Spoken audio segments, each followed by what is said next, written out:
Bonjour à toutes et à tous. Bienvenue à notre session de l'harmonisation de nos pouvoirs magiques. Aujourd'hui, nous aborderons le dernier sujet que j'ai prévu. Mais notre harmonisation ne s'arrête pas là parce que je vous ai encore préparé une pratique très puissante dans la 8e session et une session bonus. Si vous avez des questions, vous pouvez les écrire dans les commentaires à la première session. Et notre thème d'aujourd'hui porte sur la capacité à lâcher prise concernant le résultat désiré. Autrement dit, on va parler de comment oublier son rêve. Tout d'abord, je tiens à vous raconter une histoire. Je vais en raconter beaucoup aujourd'hui. Alors, j'ai toujours tenu un carnet intime et récemment, j'ai retrouvé des carnets que j'ai écrits quand j'avais 15 ans. Et dans l'un de ces carnets, mon partenaire actuel est décrit en détail. Comment aurais-je le savoir? J'ai tout simplement écrit tout cela un jour, puis je l'ai oublié. Je l'ai oublié sincèrement. La liste des qualités et des caractéristiques indispensables à un bien élu a fonctionné. J'ai écrit et je l'ai oublié. Le mot-clé ici est oublier. Bien sûr, à l'époque, nous ne nous connaissions pas encore, donc j'aurais pas pu deviner cette liste de qualités.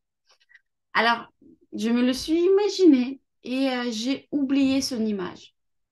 Lorsque nous pratiquons la magie, il est très important d'ajouter ce sentiment d'achèvement, ce sentiment que le processus est fini, est terminé.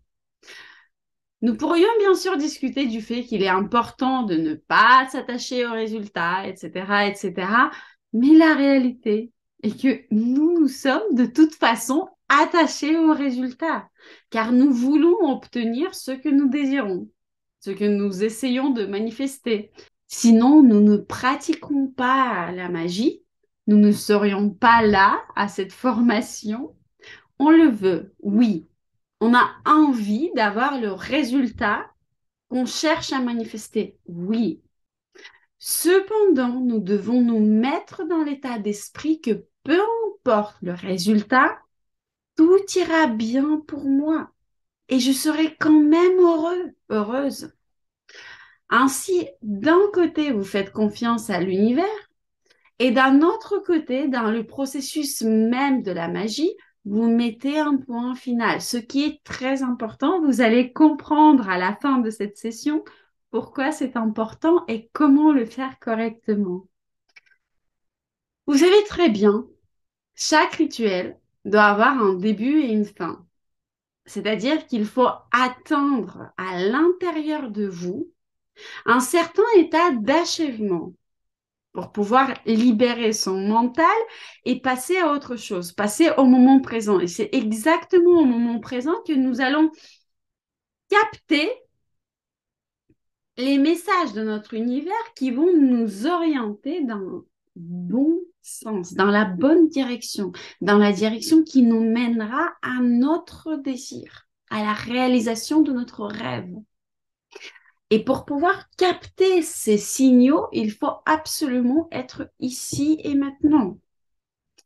Posez-vous la question, comment vous vous sentirez si tout cela se réaliserait, si votre désir se réaliserait? Vous auriez probablement le sentiment que vous n'avez plus besoin de vous soucier ni de penser à votre rêve. C'est justement cet état-là que nous cherchons à atteindre. L'état de zénitude. La seule façon de mettre un point final dans votre rituel est de lâcher prise. C'est de lâcher votre rêve, c'est d'accepter toute issue possible en sachant que vous avez fait tout ce qui était en votre pouvoir et maintenant vous déléguez le reste de travail à votre univers. Lâcher son rêve, c'est de ne plus y penser. Mais alors, comment ne plus y penser? Le point très important dans le processus de lâcher prise, c'est que lorsque nous lâchons quelque chose, nous nous trouvons dans un état de confiance. Confiance en nous-mêmes, en notre processus de développement, en notre processus de manifestation, en notre espace aussi, en notre magie.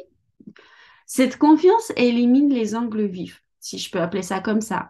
En réalité, cette confiance élimine les obstacles, elle nous rend plus flexibles et donc capables de nous adapter à la situation que nous demandons à l'univers. Parce que votre rêve ne se réalisera pas toujours de la manière dont vous vous êtes imaginé ça. La flexibilité est une qualité essentielle chez une personne prête à accepter n'importe quelle situation, y compris celle qu'elle a magiquement invoquée. Par exemple, un an après la formation au réveil, une participante m'a raconté qu'elle avait fait un rêve, qu'elle a travaillé sur un vœu lors de cette formation et son rêve consistait à rencontrer le partenaire de sa vie. Et franchement, cette histoire est digne d'un scénario d'un film d'Hollywood. Peu de temps après la fin de Formation Rêvée, elle a rencontré un homme qui correspondait presque en tout point à l'homme qu'elle avait souhaité. Sauf qu'il travaillait comme serveur. Il était cultivé, intelligent, drôle, beau, grand, etc. Mais il travaillait comme serveur. Alors qu'elle avait un master 2 dans un établissement supérieur prestigieux. Et le salaire de son bien-aimé était modeste. Donc, il se promenait dans des parcs, il mangeait chez McDo. Mais en réalité, lors de la formulation de son rêve, elle avait bel et bien précisé un critère de statut social, ce qui n'était pas du tout le cas ici. Mais elle en est tombée amoureuse de son serveur. Elle a pensé, bon, bah, c'est ainsi.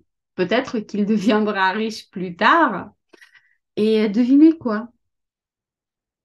Environ 6 mois plus tard, il s'est avéré qu'il était le fils de parents très aisés et qu'il avait choisi de travailler comme serveur pour acquérir de l'expérience de vie. Imaginez combien de flexibilité et de non-attachement à son rêve initial il faut pour s'adapter à cette situation. Un bon garçon en apparence, mais qui ne peut pas assurer financièrement et qui travaille comme serveur. Le problème ici, c'est une grande différence de salaire entre deux partenaires. Et franchement, ce n'est pas simple à vivre. Mais dans ce cas de figure, la confiance et la flexibilité sont nécessaires. Sans ces qualités, la fille de mon histoire aurait pu dire non, non, non. Je ne veux pas de ça. Je veux que mon élu gagne autant que moi, voire plus, et qu'il vient d'une famille aisée. Mais si vous êtes flexible, si vous avez réellement su lâcher votre rêve, vous considérez et acceptez les options que l'univers vous propose. Et sachez que rarement votre rêve va se réaliser de façon de laquelle vous voulez imaginer. Puisque vous vous trouvez ici alors que l'univers a une vision globale. Et l'univers recycle toute situation. Donc sachez que vous, depuis votre vision ici, vous pensez que la seule possibilité de réaliser votre rêve, c'est ce chemin-là. Mais en fait, de la vision plus globale, il y a des milliers de chemins possibles pour réaliser votre rêve. Sauf que si vous ne l'avez pas lâché ici, c'est que vous allez refuser les options que l'univers va vous proposer. C'est pour ça, le lâcher de son vœu est indispensable pour sa bonne réalisation.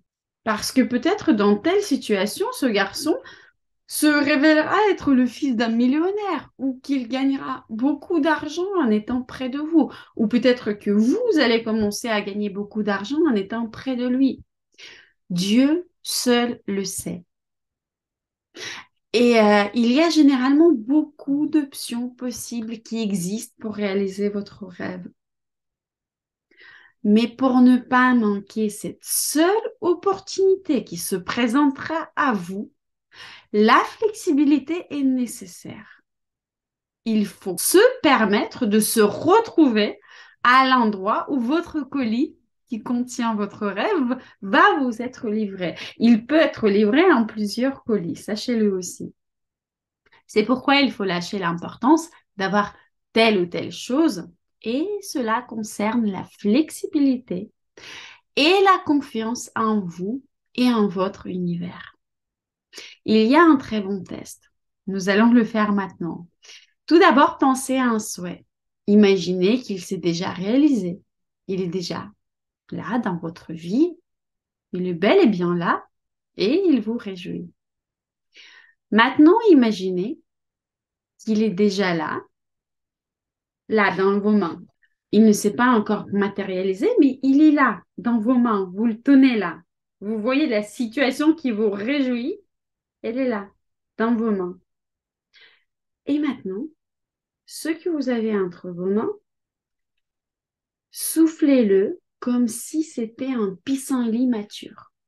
Laissez-le partir dans l'univers.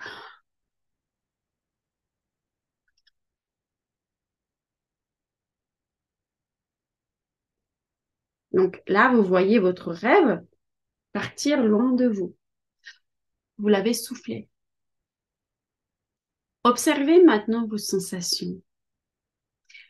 Ces sensations vous en diront beaucoup. Très souvent, les gens ressentent que le fait de souffler est un plaisir en soi, car on lâche la tension qui accompagne notre rêve. Cette tension qui nous dit que sans ce rêve, votre bonheur n'est pas possible. Oui, du point de vue psychologique, souffler et expirer, c'est ressentir un soulagement. Alors soufflez sur votre souhait pour l'éloigner de vous autant de fois que vous le souhaitez, pour vraiment lâcher prise et ne plus être attaché à sa réalisation.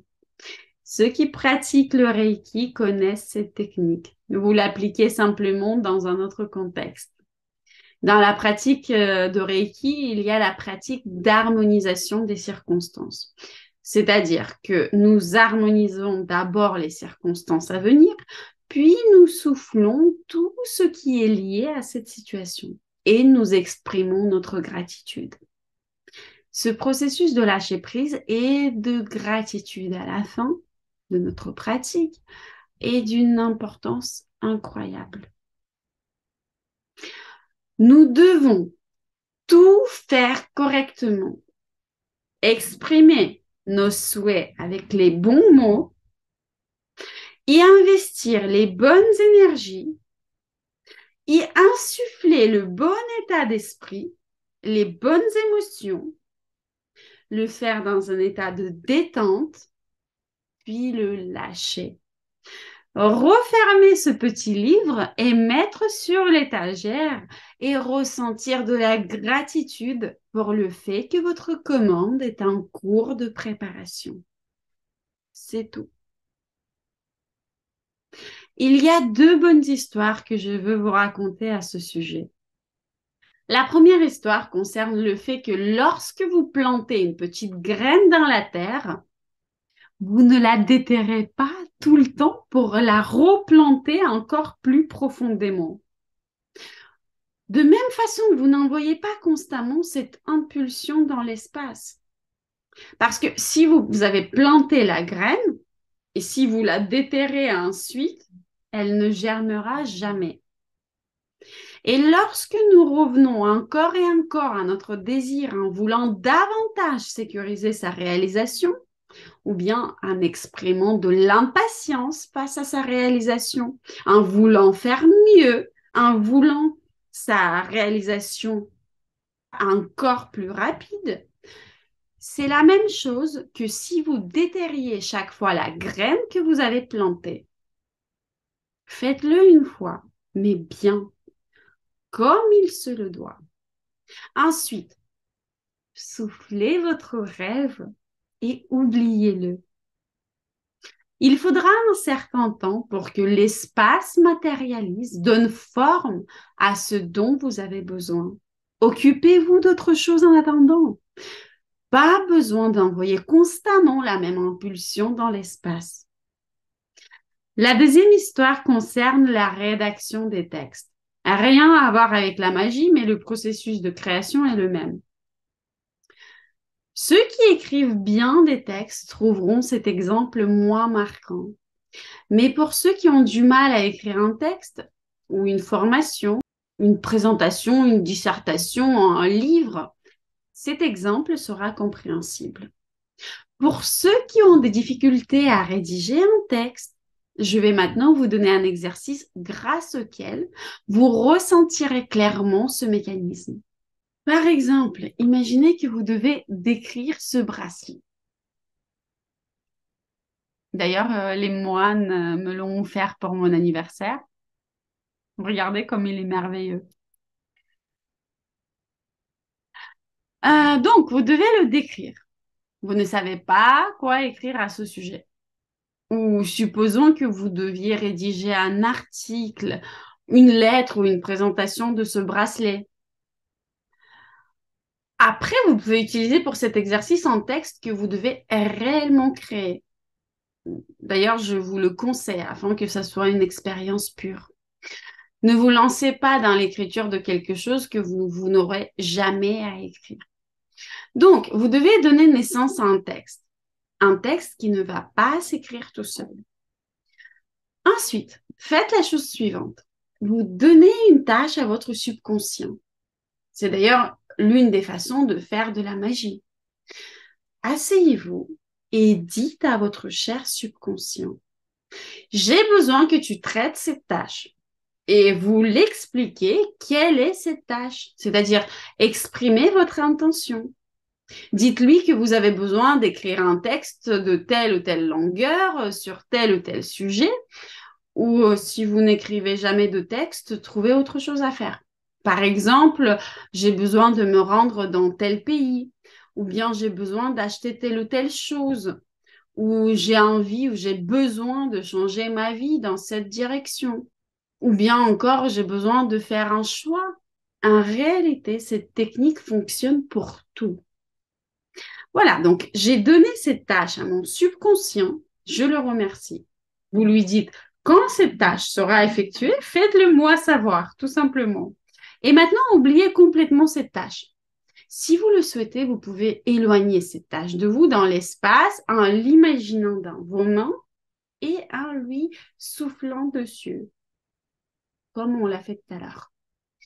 Vous serez surpris de voir à quel point cela fonctionne bien. À un certain moment, parfois après quelques heures, parfois après quelques jours, et ici je parle de texte, vous commencez soudainement à recevoir des informations, à les générer. Des phrases nécessaires vous viennent à l'esprit, comme si vous téléchargiez cette information d'un endroit quelconque. Quand vous commencez à recevoir des phrases, c'est à ce moment-là que vous comprendrez qu'il est temps de vous asseoir et d'écrire ce texte. Il est prêt, il est téléchargé. Vous remarquerez que la tâche ne vous stresse plus, car une certaine image de ce que vous devez écrire se forme déjà dans votre esprit. Et c'est précisément à ce moment-là que vous vous asseyez et écrivez. Car il s'agit à ce moment même de ce fameux toc-toc de l'univers. La commande est arrivée, votre colis est livré, votre tâche est exécutée. Vous avez chargé la tâche une fois, appuyez sur Entrée et ensuite vous l'oubliez pour passer au moment présent. Puis dans quelques temps, vous allez entendre le toc toc toc sous forme d'une nouvelle ou d'une action à accomplir. Ou par exemple, d'un coup, vous devez vous rendre quelque part, vous devez rencontrer quelqu'un, vous devez soudainement appeler quelqu'un. Vous avez lu quelque chose quelque part, etc. Tout cela, ce sont ces toc toc. Ta tâche est en train d'être exécutée. À ce moment-là, il faut de la flexibilité pour accepter les événements tels qu'ils se présentent. Cela signifie que la commande est arrivée. Vous pouvez passer à l'action. Vous pouvez passer à la récolte.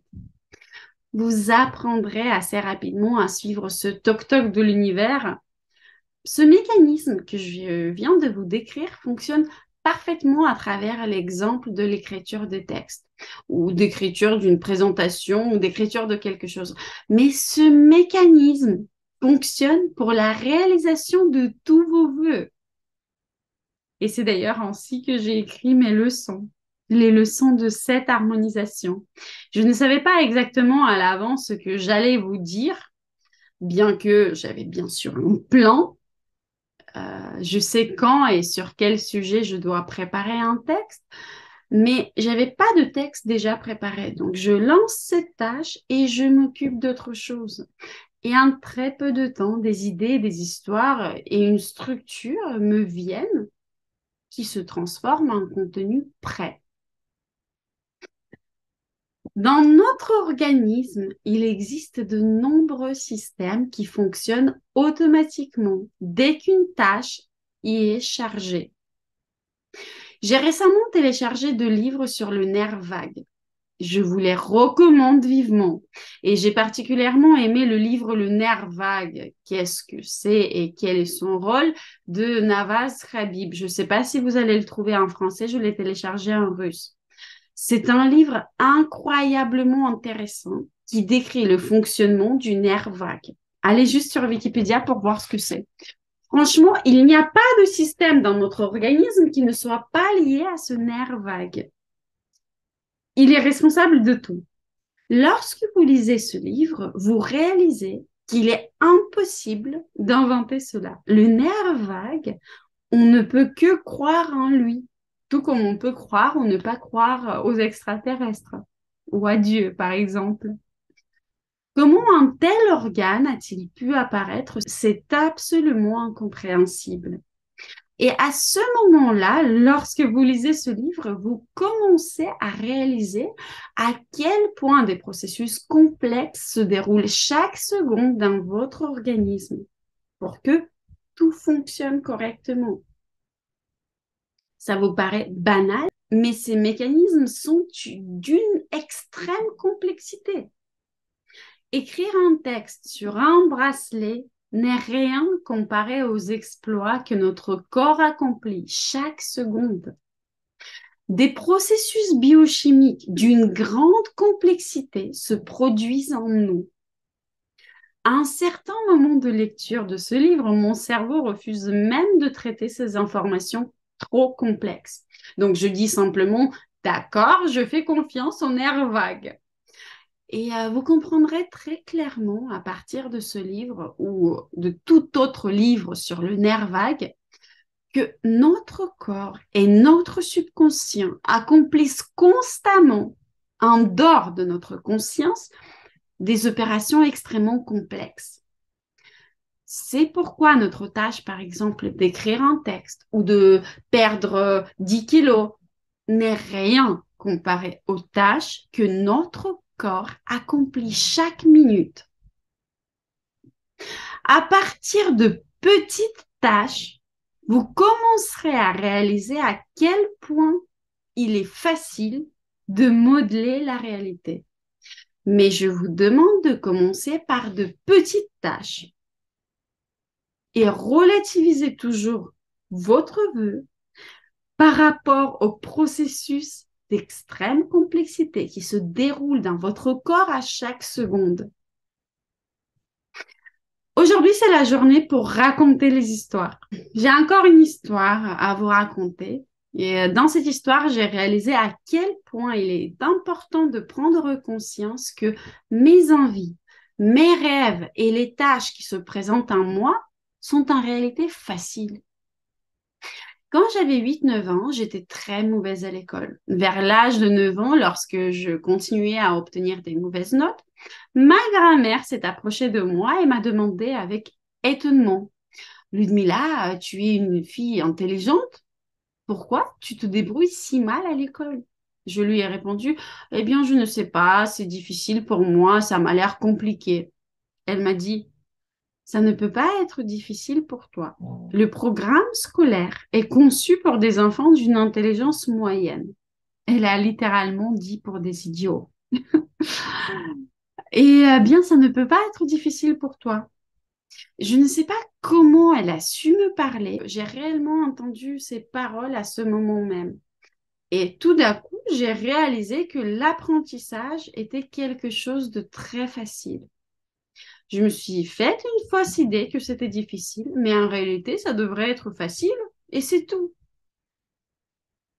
J'ai remplacé mon ancienne croyance que c'était difficile par la parole de ma grand-mère qui est rentrée dans mon cerveau que étudier, c'est simple.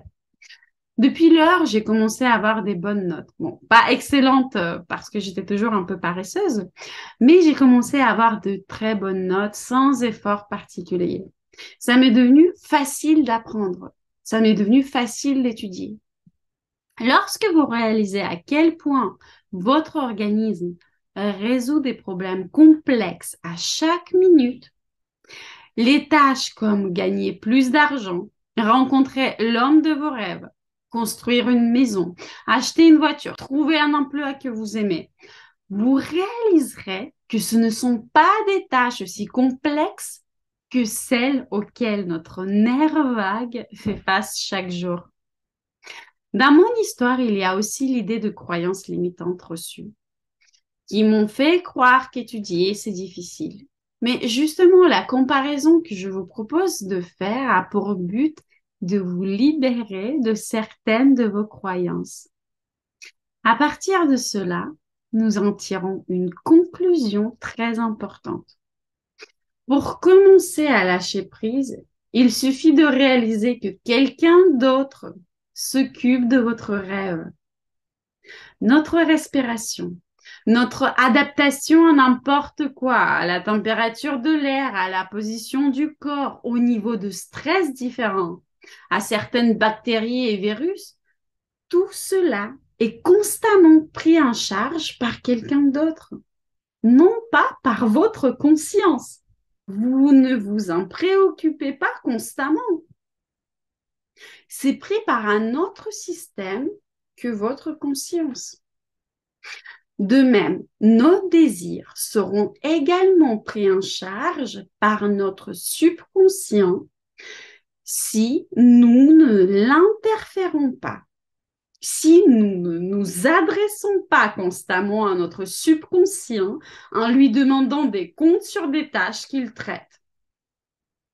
Regardez, si quelqu'un vous a offensé, vous ne demandez pas à votre subconscient comment il traite ce ressentiment. Non, on fait tout simplement une méditation de pardon et nous laissons ce processus se dérouler. Avec n'importe quelle forme de magie, c'est la même chose. C'est-à-dire qu'il faut y charger des informations, y charger une tâche à faire. Donc, montrer le point d'arrivée, le montrer avec votre état désiré, y ajouter un peu d'essence sous forme de votre énergie, sous forme d'état de ressources et de détente. Et ensuite, on n'a plus besoin de s'en occuper. Ensuite, il suffit simplement de laisser le système fonctionner en étant sûr que tout ce que vous y avez chargé est déjà en cours de traitement. Comment pouvons-nous comprendre de manière indirecte que tout cela est bien en train d'être traité là-bas? Nous avons tous eu l'expérience de vouloir quelque chose, puis nous l'avons oublié parce que nos priorités ont changé, que la vie a changé, que nous n'avons plus eu le temps pour telle ou telle chose. Peut-être que nos goûts ont changé. Je veux maintenant une autre voiture, un autre homme, une maison non pas au centre de Paris, mais près de l'océan, etc. Et tout d'un coup, votre ancienne demande se réalise. Franchement, je sais que vous tous, vous avez déjà été confrontés à ce cas de figure. Mettez un like si c'est le cas.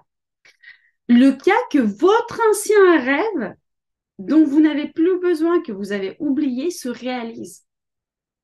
Parce que tout le temps où vous n'y pensiez pas, le système, votre système continuait à travailler dessus. Et voilà que votre ancienne demande arrive.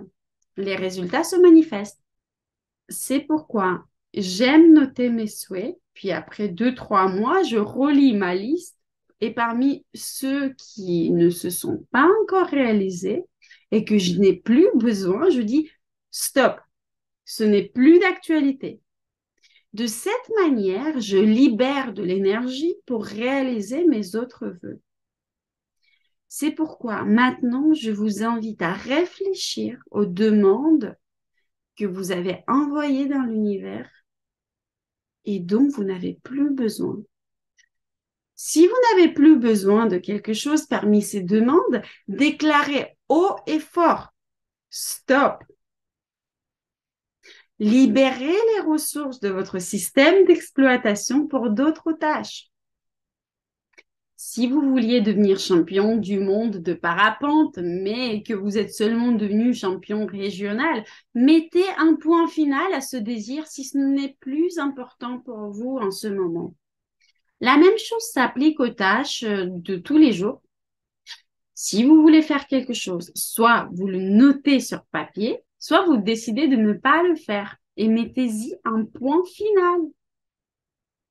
Si vos collègues vous demandent de faire quelque chose et que vous vous rappelez le soir que vous ne l'avez pas fait, soit vous ajoutez cette tâche sur papier, sur votre liste to-do, soit vous vous dites que vous ne la ferez pas du tout et basta.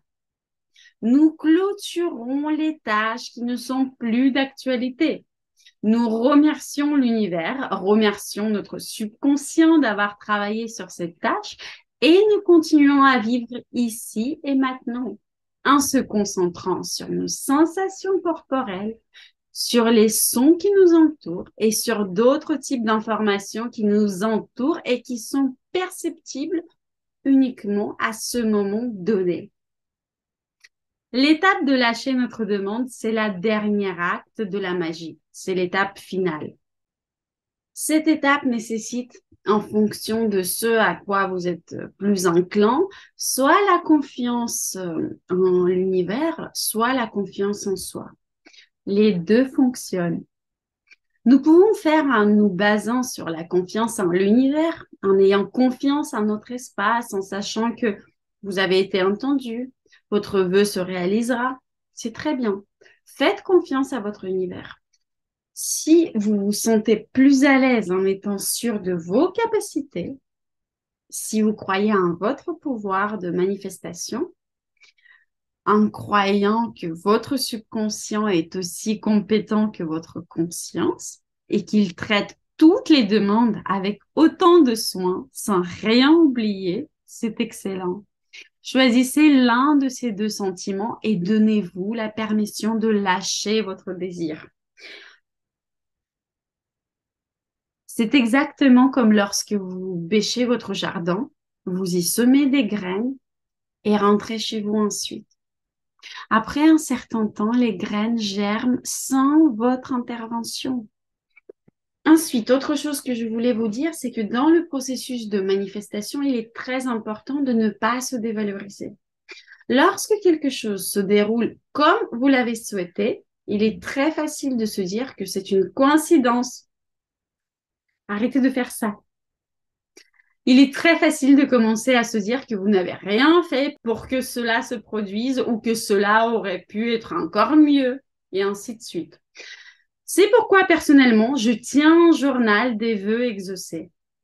Quand je sens que je suis sur le point de me dévaloriser, je l'ouvre et je lis toutes mes histoires, tous mes vœux qui se sont déjà réalisés. Et franchement, j'ai des frissons à chaque fois. À ce moment même, au moment de la lecture, je réalise que je suis vraiment capable. Ce n'est pas juste une coïncidence. Il s'agit de mon pouvoir de manifestation. Avec tout ce qui s'est passé, il n'y a aucun doute. J'influence ma réalité.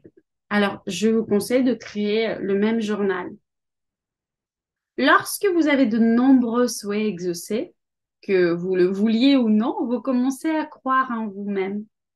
Bien sûr, si vous ne voulez pas appeler les choses par leur nom et dire que vous êtes un mage, vous êtes une sorcière. Dans ce cas-là, dites simplement que vous êtes une personne très chanceuse, avec qui des coïncidences se produisent constamment. Mais bien sûr, vaut mieux appeler les choses par ses propres noms. Si vous déclarez vos vœux et ensuite vous les lâchez et que vous ressentez un sentiment de plénitude, de confiance et de calme, c'est un excellent résultat. Je vous en félicite. Il existe de nombreuses façons de laisser partir vos vœux. Je vous en ai donné 2 lors de mon masterclass réveil. Je vous en ai parlé de le visualiser et de le souffler loin de vous aujourd'hui. Vous pouvez inventer votre propre rituel. Vous pouvez aussi brûler la feuille sur laquelle vos vœux sont inscrits. Par exemple, si vous voulez aller aux Maldives, vous avez une image découpée dans un magazine, vous la regardez, vous ressentez l'état, puis vous brûlez l'image. Ou bien vous écrivez vos souhaits, vous envoyez votre demande comme je vous l'ai expliqué et vous brûlez le papier. D'ailleurs, au festival Burning Man, il y a un rituel où il brûle le temple des rêves. À la fin du festival, c'est une tradition. En début du festival, ils construisent le temple éphémère. Dans ce festival, tout est éphémère, car presque tout est brûlé après, à la fin, y compris des objets d'art. Et donc, dans ce temple, tout le monde écrit ses rêves. Puis, tout cela est brûlé à la fin du festival. Et on dit que dans ce temple, ce ne sont pas les rêves qui brûlent, mais ce qui brûle, c'est plutôt la dépendance et l'importance pour vous de ce rêve. Ce rituel aide à lâcher ses rêves. Les gens racontent que tous les souhaits écrits dans ce temple se réalisent. Je veux vous raconter une dernière histoire pour conclure notre session d'aujourd'hui. C'est une histoire sur le lâcher-prise. Cette histoire remonte à quand j'avais 20 ans. Je dirais même peut-être un peu avant. J'avais depuis longtemps l'intention de suivre une formation très coûteuse pour moi à l'époque où j'étais encore étudiante. Alors, j'ai économisé de l'argent, j'ai rempli le formulaire d'inscription et tout à coup, ils augmentent les tarifs. Ok, je me dis, bon, tant pis, j'irai à la prochaine session, j'irai la prochaine fois. Encore une fois, j'économise de l'argent, ce qui me reste à économiser, l'augmentation des tarifs qu'ils ont fait la dernière fois. Donc, la même chose se produit une deuxième fois. Ils augmentent encore une fois les tarifs. Et là, ils augmentent de manière significative. C'est pas genre 10%, mais de mémoire, c'était 30% ou plus. Et là, je me dis, allez, salut! Ras-le-bol, je n'irai pas, tant pis. Et je vais voir un autre spécialiste dans le même domaine qui, soit dit en passant, travaille comme un des accompagnateurs pendant cette formation, la formation que je voulais suivre. Et je travaille sur un aspect important pour moi avec ce spécialiste. Et devinez quoi? L'année suivante, on me propose de devenir accompagnateur pour cette formation. Pour former les accompagnateurs, on nous donne la possibilité de suivre la dernière version de la formation gratuitement. C'était précisément celle pour laquelle je n'avais pas assez d'argent la deuxième fois, ni la première fois. Vous comprenez à quel point il est important de lâcher prise, c'est-à-dire d'accepter aussi la non-réalisation de votre rêve. C'est vraiment important lorsque vous donnez à un rêve la possibilité de ne pas se réaliser. Ça veut dire que vous l'avez réellement lâché. Il est parti. Et vous, vous restez ici et maintenant et vous vivez votre bonheur à ce moment même. Dans mon histoire, j'ai envoyé cette formation balader loin de moi et je l'ai oubliée. Mais des êtres compétents avaient travaillé sur cette tâche. Un an plus tard, cette formation me trouve elle-même et mon souhait se réalise. Et en plus, je gagne de l'argent et lorsqu'on est coach à des formations de tel type, bien entendu, le niveau d'assimilation n'est pas pareil que si vous êtes étudiant, que si vous suivez tout simplement cette formation. C'est tout pour aujourd'hui. Je vous embrasse tous. Et nous nous retrouvons samedi prochain pour notre dernière session pratique. Pour vous préparer à cette pratique, je vous invite à analyser vos rêves qui se sont déjà réalisés. Et deuxièmement, je vous invite à réfléchir au rêve, à un rêve sur lequel vous allez travailler lors de notre pratique du samedi prochain. Un rêve que vous aimeriez manifester prochainement. Nous terminerons notre formation avec la pratique du samedi prochain, mais il y aura une session bonus. Lors de cette session, on parlera de votre propre façon d'exercer l'influence sur ce monde à travers votre centre de la gorge. On parlera de votre design humain. Donc, on revient au sujet important de la parole que nous avons évoqué lors de la première session. Ainsi, la boucle sera bouclée.